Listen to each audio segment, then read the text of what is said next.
So, good day. So, welcome to the second part of our discussion with Module 3. So, in the previous video is naghisgot lang kita about the introduction on what are the topics that we are going to discuss in this module. So, I guess I have introduced to you nga we will be talking about movement here. So, that is usa siya sa mga butang nga need nato masabtan in order for us to enter the basic structural analysis. And that is moment. So, I guess, kabalo na tang the concept of moment is just simply your force times distance. That is, again, for scalar formulation. So, yung tag scalar formulation, mura na siya og for two-dimensional. Okay, that is x, y, or anything two-dimensional or coplanar. So, sayon ra siya, again, sayon ra isolve ang moment if that is coplanar. Pero, once we enter the three-dimensional system, so kana mga Cartesian vectors na, or we will be talking literally with space. Okay, so nga to na tamo sulod na we need to analyze movement as vector. So before we end the first part is we talked about your we talked about your cross product, because again that is very important concept for us to solve moments in three-dimensional system. So ako na to gi-introduce ninyo that this formula here is very useful if we need to perform cross product nga manual, because again we can perform cross product using your calculator, but then again mas importante gyud nga kabalo mo sa basic. So dinanto siya. Okay, you can just go back to the video sa ako derivation dire. Sa mga wala pa nakakita, okay na dito ang derivation. Pero if dili maglisod mo memorize ani nga formula, naay masayon nga buhaton nato. And again, ako siya gisulti ninyo that the easier way for this to solve cross product of two vectors is using determinant of a matrix. So when we say matrix, I don't know if nakabati na mo sa uban. Okay, sino nakabati, okay, using your matrix. So your matrix is just simply a array of numbers. Okay, so natay vertical, naputay horizontal, so more siya set. And then usa sa property nga makuha nato sa matrix is ang iyang determinant. So I hope nga I don't know if nakagets mo sa uban, okay, sa inyong previous nakabati na mo before, pero the determinant is a very useful, or sayo na siya kayo nga property nga kaya nimo siya i-solve by using matrix. Okay, so the formula of your A cross B is just simply the determinant. So kani nga symbol is determinant, di siya absolute value, so that is determinant, meaning ikuha nimo ang determinant ani nga matrix. So yun ani siya settings. If your A cross B, ang first nimo nga horizontal gani sa baba, ang pinaka first stop is IJK gina siya always. IJK. So, the second is kung kinsay basta ba mo to ingon nimo nga dapat dili magkabaylo si A. Kung kinsay nag-una dapat mo gi ikaduha diri. Okay, klaro? So that is your IJK. The next is kung kinsay nag-una mo ay mosunod dayon tungod-tungod. If this is I, so kakabalo na ka nga this is tanan nga X diri. Kani nga side, X ni siya nga side, then J tanan pud nga Y, K tanan pud nga Z. And again, pinakatunga nimo is kung unsa nga vector anang tunga. So kung may tag B cross A, obviously this would be BX, BY, BZ, and this would be AX, AY, AZ. Dapat ang last dire should be the last po dire. Klaro? So let's do this example. So a major application of your cross product is using this concept. I don't ano man eh. Okay. So that is a geometric application di ay. So ang cross product di is a plane is defined by kaning example. A plane is defined by any 3 points that are in the plane. If a plane contains the point P, Q, and R, find the vector that is orthogonal to the plane. So based on the previous nga video is we have discussed na if ato a cross product ang duha ka vector, the resulting vector should always be perpendicular sa duha. So again, if we have atong gamhanang papel, okay, ang atong gamhanang papel, so for example we na diri nag-act si A og si B, okay, na diri nga plane si A og si B, si C is automatic perpendicular diri.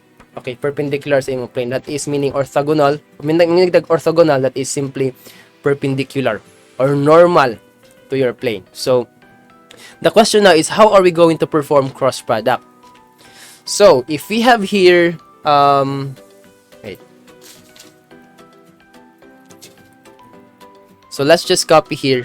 So, ano to pag-perform ang cross product using determinant? Diba, we have here your A cross B. Your A cross B, so daw. So, we have here your, again, pinakauna is automatic ay JK na siya.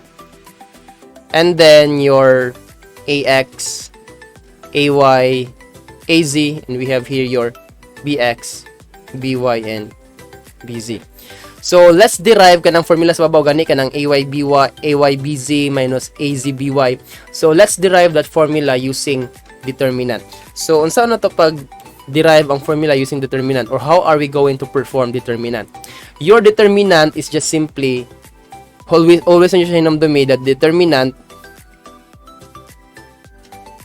should be always downward minus upward. Hinamdumi na siya always that is downward minus upward. So, na buti pasabot yung mga downward minus upward, sir. Ingana siya. Muna na yung matrix. Okay? Muna na yung matrix. You copy the first two columns. Okay? That is your I, AX, BX, then J, AY, BY. So, the first two columns lang imong ikuan. Imuhang i-copy sa gawas. Then, downward, you multiply downward. For example, gikan ka sa I, downward siya, diagonal, okay? Gikan ka sa I, downward dito. So, meaning, this would be first downward. Sunod. Second nga downward. Sunod, diagonal lagi na siya. Third nga downward. So, naatay tulo ka downward, meaning we have your downward, or down na lang, down, I times AY times BZ. That should be AZ, ABY. That should be AY, BZI. Next, plus. This is AZ, BXJ. Sunod is plus AX, BYK. So, natay tulo ka downward. How about your upward? Or your up direction? Dirita mo so good. BX, AY, K, that is your 1. Sunod, ABY, AZI, that is your 2. BZ, AX, J, that is your 3. Okay, so let's just summarize. This would be AY, BX, K, plus AZ, BY, I, plus AX, BZ, J. Okay, so after that is we are going to perform your downward minus upward. That is the formula for your determinant. So, tanan nga down minus tanan nga up. So, para mas madali is we just going to combine the like terms. So, tanan nga I, okay? So, this would be kani nga I. Ako siya i-combine. So, that would be AY, BZ. In short, A cross B is just simply AYBZ minus AZ BY. And ako lang i-factor out si I. Next, plus. Kinsa pa man diri? Si J ta, J. This would be J and this would be J. Meaning that would be AZ BX minus AX BZ. And that is in terms of your J. How about last item, that is your K? We have here and we also have it here. So therefore we have plus AX BY minus AY BX. And that is in terms of K. And that is your cross product using determinant. And that is simply upward minus downward. Let's just check if our formula is still the same. nara. That is AY, AZBY, okay, AZBX, AXBZ, AXBY, AYBX, and that is obviously the same with your formula. So again, masayon, di ba? Masayon yun na to gamiton if we are using determinant. That is simply downward minus upward. So mawala na siya. That is how to use your determinant. Alright, so let's proceed with your example. Ang iyang gipangita diri daw is find the vector that is orthogonal to the plane. When we say again orthogonal, we need to find the vector that is perpendicular to the plane where your P, Q, and R are lying. Meaning, si P, si Q, ug si R is lying on this plane. Now, we need to find the vector that is perpendicular to this plane. Okay? So, ang atong buhaton karon is simply, we need to get two vectors, okay? Mangita tag vectors that is passing through P, Q, and R. And then, if na tayo ka-vector, we need to perform cross product of the two vectors. Then, di ba, ang resulta sa cross product is perpendicular. So, if na tayo resulta nila, that would automatically be perpendicular to the plane. Okay? Gets? So, that is the process that we are going to use. Now, in this case is, we just need to find, you can solve many, okay? Depende sa imuhang arrangement, you can solve, di ba? So, for example, we have this plane here. This is our plane. Ang given nato is we have here your P, we have here your Q, and we also have your R. Your P has point 1, 0, 0. Your Q is 1, 1, 1. Your R is 2, negative 1, 3. Diba? That is your kuan. So, depende sa imuhang arrangement because again, we need two vectors, diba? Then we can have one vector by connecting 2 points, di ba? So pwede kag if we are going to use P og si R, okay, di ba? If we are using PR here, we can obtain isa ka vector. Then maski PQ or RQ depende nimo, okay? Depende sa imuhang combination. Okay, so in this case, depende sa imuhang pagka-solve, you can form 6 combinations. Okay, you can perform 6 combinations. Sorry. 1, 2, 3, 1, 2, 3, 4. Kitabi. We have PR, QR. Then we can have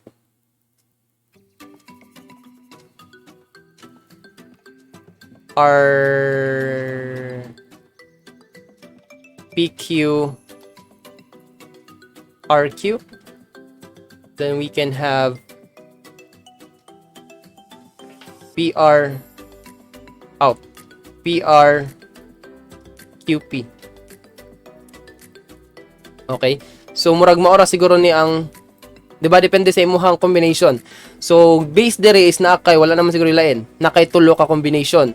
Then, imo pag na siya ibaylo, di ba, pwede man nato sila ibaylo. We can have QR cross PR. We can have RQ cross PQ. We can have QP cross PR. Okay, so pwede tayo magkabaylo. Meaning natay 5 combinations diha. Unom. 5, 3, 4, 5, and natay 6 combinations. Ano nga problem? Then, depende sa imong pagka-cross product is automatic. That would be orthogonal to the plane. So, usa diha sa imuhang ma-solve is kaning, usa sa imuhang ma-solve diha nga vector is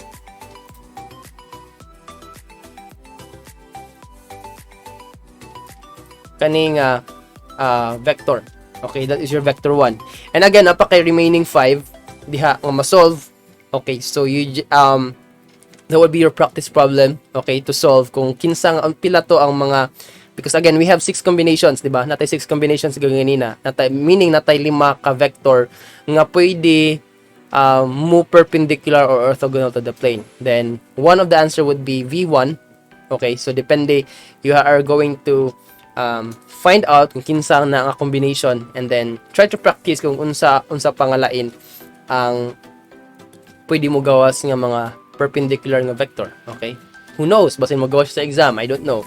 So it's for you to find out, okay, or to practice how to solve or the remaining 5 vectors. Alright, so let's proceed. Now, one of the geometric application of your cross product is we can obtain the area of a parallelogram. Okay, so if you are going to recall, okay, kung ato i-recall ang inyong knowledge in trigonometry, the area of your parallelogram is just simply the product of two sides. For example, we have for your BC, okay, kaning area, for example, kaning yellow, that is your area BC. If we are given with these two nga kaning duha ka sides dire, okay, if we have two sides here, multiply by the sine of the included angle. So wait sa ha, para mas ma-explain. So if we have here your triangle or your parallelogram, for example, say for example, this would be A, this would be B, and this is your included angle theta. So the area is just simply AB sine theta. Diba? That is based on your trigonometry.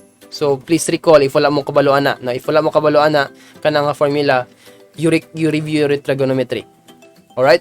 So if that is AB sine theta, diba this is just simply, kung imo i-recall ang formula ni cross product, that is just simply A, the vector A cross product of B. Diba this is the magnitude, this is the magnitude of your cross product between A cross B. So mula na siya, that is the basic. If we are given with muna i-point dito sa babaw, if we are given with two vectors karon, if we are given with two vectors is dali ra kaayo kani siya. Okay? Dali ra kaayo makasolve sa area. Okay, nga pwede ma-enclose diha nga parallelogram. The same also with kanang red, kani nga red nga parallelogram, the cross product of the two vectors will give you the area of your parallelogram. Alright? So muna siya, ako siya giingon ninyo that this is simply the formula of your cross product. The magnitude muna nga na siya absolute nga sign. So that is your magnitude, meaning that is just simply AB sine theta or the included angle between your two vectors. Second is your volume. Diba the volume is just simply the area times the height.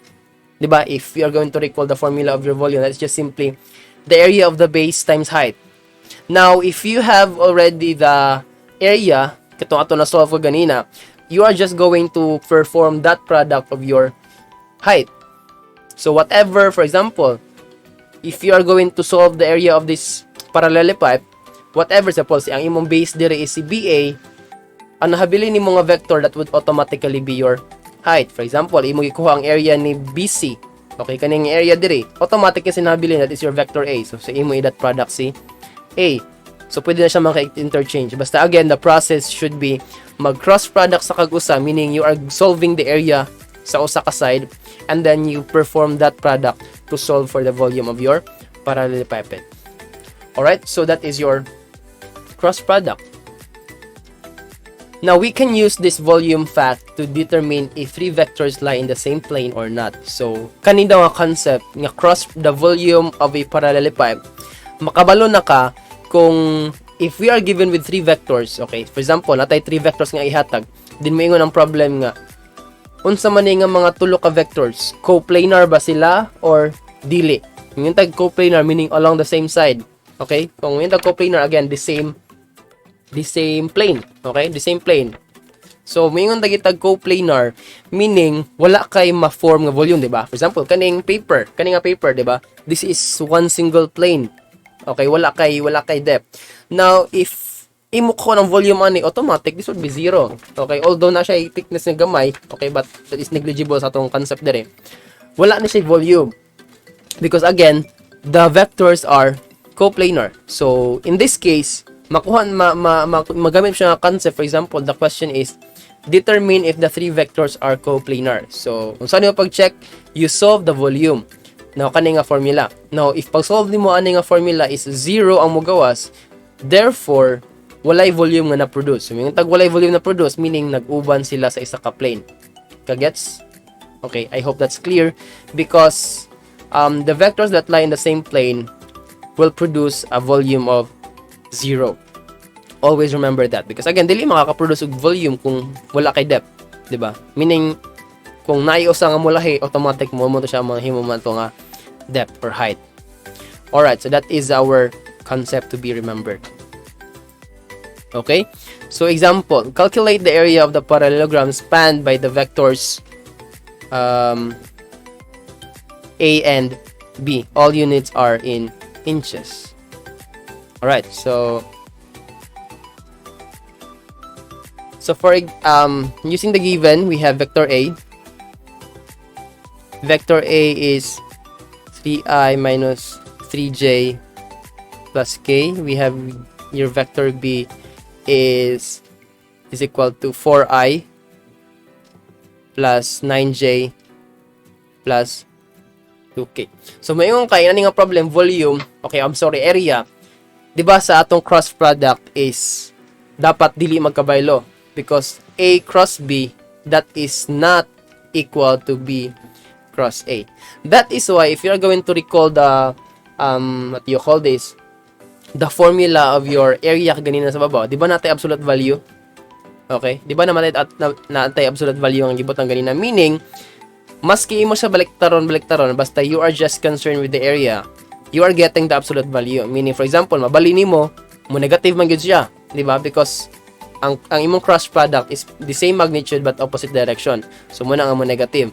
Mo na nga ang area nato is should always be absolute value. E para maski magkabaylo-baylo nimo, automatic absolute value lang dayon ka. Okay? So let's proceed with your cross product.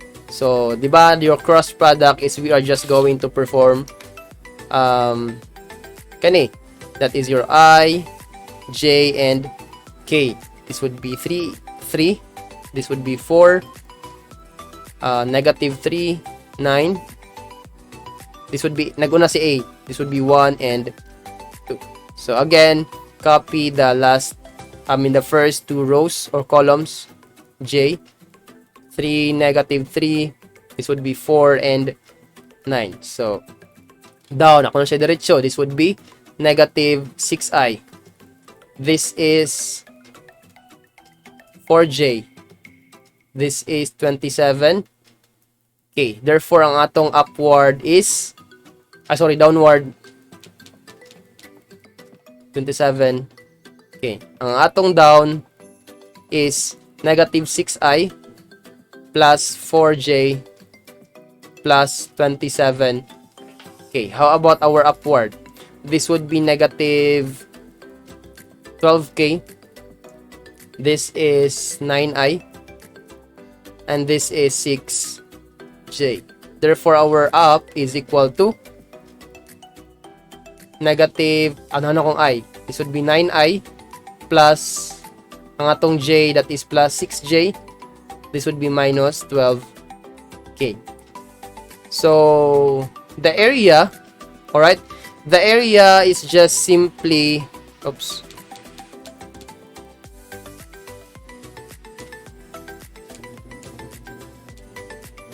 the area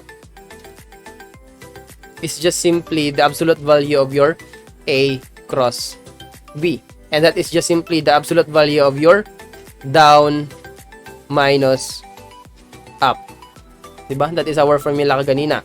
So, if this is our down, ang down ganina is ano na lang, ato na lang idiretso. Down minus up. This would be negative 6 minus 9 I plus 4 minus 6 J plus 27 plus 12k. Ano, plus, because again, negative of a negative, that is plus. So, therefore, our area is just simply negative 15i plus 4 minus 6, that is negative 2j plus 39k. So that is, again, the resulting vector is a what? The resulting vector is, the resulting product is a vector. Okay, again, naka-ijk. So since we need the area, is we now need to solve for the magnitude. Now, what is the magnitude of this vector? This is 6 plus 9, that is negative 15. Wait. Okay, so the area is just simply the magnitude of your vector, or the square root of negative 15 squared plus negative 2 squared plus 39 squared. And that is equal to 15 squared. That is 5 square root of 70. Now, the unit is inches. So, this would be square inches. So, that is our area. Automatic, the area. Now, let's just check if our answer is correct. So, therefore, our answer is 5 square root of 70 square inch. Let's see if we have the same answer. 5 square root of 70 square inches. So, that is how we are going to perform cross product. So, mas dali gud siya, diba? If we are solving determinant. So, if you are using your calculator, okay, if you are using your calculator, niyo na siya. So, diba, this is our cross. Okay. We can't use your calculator kay naka-ijk man data diri. Okay, naka-ijk man data. So, di na to siya magamit ang calculator since we have a vector nga okay. We can perform that cross product di ay. We can perform cross product dili determinant. So, we can go here with mode. Alright, mode, then diri ta ni vector. Dara. That is your mode 8. So, we can input your vector 1 or vector A. 3 ta, because again, that is ijk. So, 3. Alright, that is 3. So, 1. Input your I, that is 3. Equals negative 3. Equals, and then k. Equals. Then, after that is shift ka. Dili mo siya on. Dili mo siya AC. Shift. And then, diri ka ni vector. Vector is located in 5. Dara, babaw ni 5. Okay? Nasa babaw ni 5 is vector. Diba? So, 5 ka. Then, ngari ka ni data. Meaning, you edit the data that you wanted to use in your calculator. So, 2. Then, human naman ka ni vector A. Kato ka ni vector B.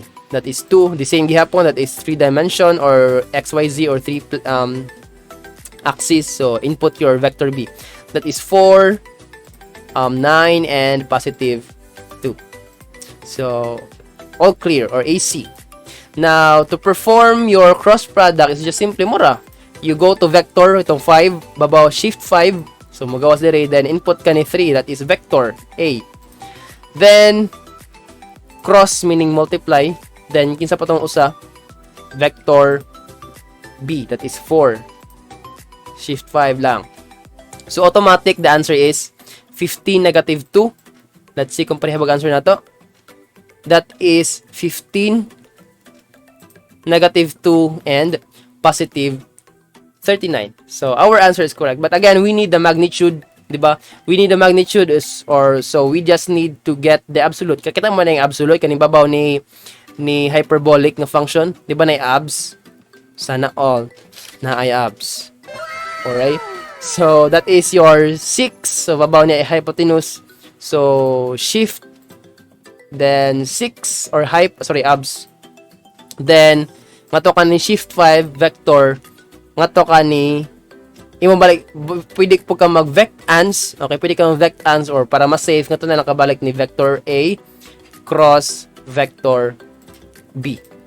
Okay, cross parenthesis magawas diha is 41.833 and that is equal to para ma-check 5 square root of 70. Diba? 0. So meaning our answer is correct. That is 5 square root of 70. Again, we can also perform cross product here. Vector, di ba? For example, ato i-call ng vector. Let's check. For example, we need to solve the dot product of A cross B. A dot B, sorry. Di ba ang ato formula ni A dot B is that is A dot B is tanan nga X component, so meaning 3 times 4 plus tanan nga Y that is negative 3 times 9, di ba? Muna to formula. Tanan nga Z that is plus 1 times 2. Therefore, this would be 12 plus negative 27 plus 2. And that is equal to 14 minus 27. This is 13. Negative 13. Okay, that is the answer is negative 13. So, let's try to use your calculator for your dot product. Diba natas ni vector A ganina? Ato i-check. Vector A daw. 3, negative 3, 1. Then, 4, 9, 2. So, sakto. 4, 9, 2. Now, we just going to perform your matugipon ka 3. Then, ang dot product nimo is, naghapon ito sa shift 5, na i-dot sa number 7 gani. Okay, sa option 7, dot na siya. Then, dot B. 4 equals negative 30. So, therefore, our answer is correct. So, that is how we're going to use your mode 8. Alright? So, that is your mode 8 vector. Right na dito. So, that is simply the application of your calculator. At least, kabalo mo. Okay? And how are you going to use your calculator in this case? But again, ako pag-ingon is, di na to siya magamit in solving dire since okay, nagamit din mo siya. Nagamit din mo siya because ang gihatag lang niya is naka-vector. Pero to solve for your magnitude is nga to ka ni absolute value, meaning you need to solve for the magnitude. Alright, so that is our example number 8. So, determine if the three vectors A, B, and C lie in the same plane or not. So, obviously, this is the application of your volume. Again, ako pag-iingon, kung pag-solve nimo sa imong volume is 0, meaning they are coplanar. Pero if dili, meaning dili sa coplanar. Klaro kayo, ana. Diba? So, let's solve your example.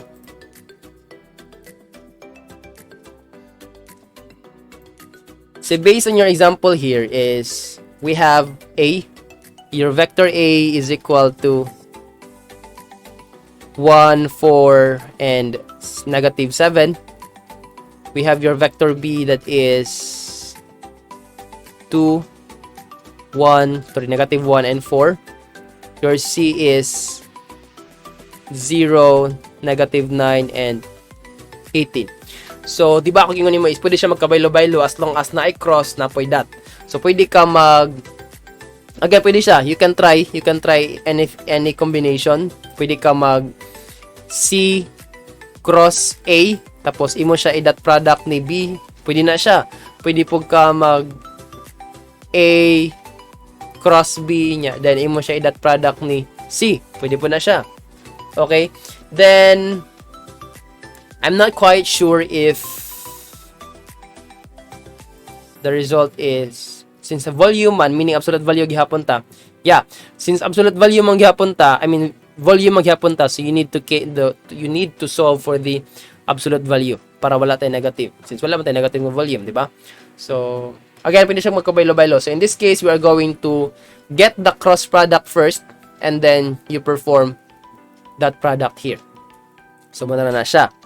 Now, let's try your cross product. So, for your cross product is, we need to do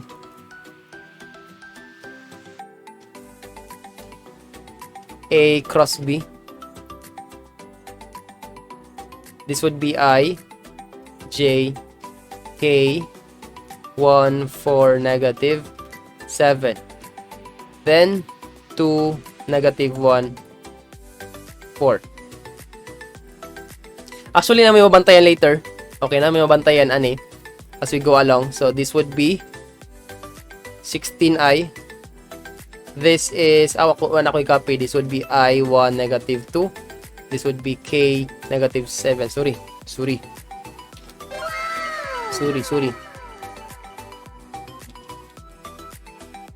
Okay, so this would be I1 and 2. This would be J, 4 and negative 1. So this would be negative 14J. This would be negative 1K. Here is 8K, 7I, 4J. So our area or our A cross B is up minus down. Up minus, down minus up. Down minus up, that is 16 minus 7